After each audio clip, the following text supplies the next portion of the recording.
नमस्कार दोस्तों, आज की कहानी का शीर्षक है कंजूसी का फल।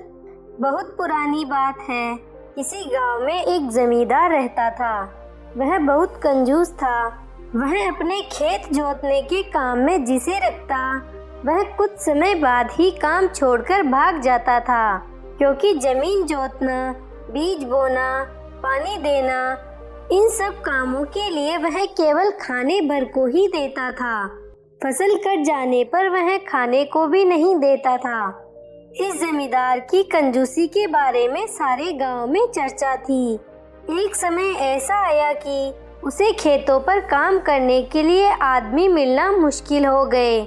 वह जिसे भी काम पर रखने की कोशिश करता, वही दुगने पैसे मांगता। उसी गांव में श्याम नामक एक बुद्धिमान लड़का रहता था। उसने जब उस कंजूस जमींदार के बारे में सुना तो उसने उसे सबक सिखाने की सोची। वह एक आदमी को साथ लेकर जमींदार के पास पहुंचा। जमींदार ने उन्हें बैठने को कहा और उनके आने का कारण पूछा। श्याम ने बताया कि वह उसके खेतों पर काम करना चाहता है। इस पर जमींदार बोला, तुम्हें पूरे साल काम करना पड़ेगा, बीच में भागोगे तो नहीं। तो तुम क्या दोगे, यह बताओ, तभी मैं बताऊंगा। श्याम ने जवाब दिया। जमींदार बोला, यह बात तो मैं तुम्हारा काम देखकर ही तय करूंगा। अगर अच्छा काम करोगे तो साल में 12 किलोग्राम चावल दूंगा, अगर नहीं तो 9-10 किलोग्राम ही दूंगा। कपड़े लत्ते भी मिलेंगे। उसकी बात सुनकर श्याम बोला, अब आप मेरी भी शर्त सुन ले। मुझे मालूम है कि आप मजदूरों को कम खाना तथा कम मजदूरी देते हैं, इससे वे काम छोड़कर भाग जाते हैं। आप साल में मुझे एक बीज धान का देना, जिसे नीची जमीन में मैं खुद लगाऊंगा। एक बीज गेहूं का देना, जिसे मैं ऊंची जमीन में लगाऊंगा। पहनने को कपड़े देना। प्रतिदिन एक पत्तल चावल खाने को देना, एक पत्तल से अधिक नहीं मांगूंगा। इसके बाद अगर मैं दम भर काम न करूं तो मेरा हाथ काट लेना। तुम शर्त के विरुद्ध काम करोगे तो मैं तुम्हारा हाथ काटूंगा। बोलो, मंजूर है? जमींदार को भला इसमें क्या आपत्ति हो सकती थी। उसने उसकी शर्त मान ली। श्याम ने मजदूरी करनी शुरू कर दी। जब वह खाना लेने के लिए हाजिर हुआ तो एक लंबा चौड़ा केले का पत्ता लेकर हाजिर हुआ। जमींदार ने जब केले का पत्ता देखा तो वह गुस्से में लाल होकर बोला, तुम केले के पत्ते में चावल खाओगे, समझ क्या रखा है? पर मालिक, शर्त तो यही थी ना? श्याम मुस्कुराकर बोला, हाँ यही थी।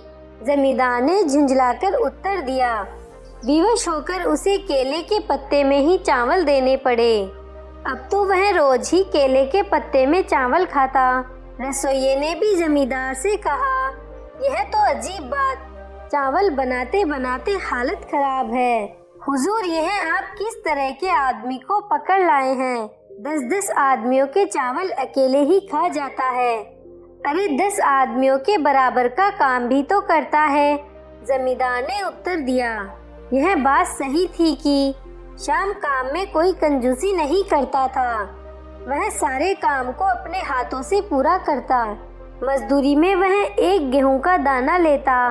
उसने मालिक से कहा, मालिक, मैंने इस गोबर के ढेर में गेहूं बो दिया है। धान का बीज उसने नीची जमीन में बो दिया। गेहूं के पौधे में अनेक दाने निकले, उसी प्रकार धान के पौधे में भी अनेक दाने निकले। श्याम ने उन सभी को बीज के रूप में रख छोड़ा।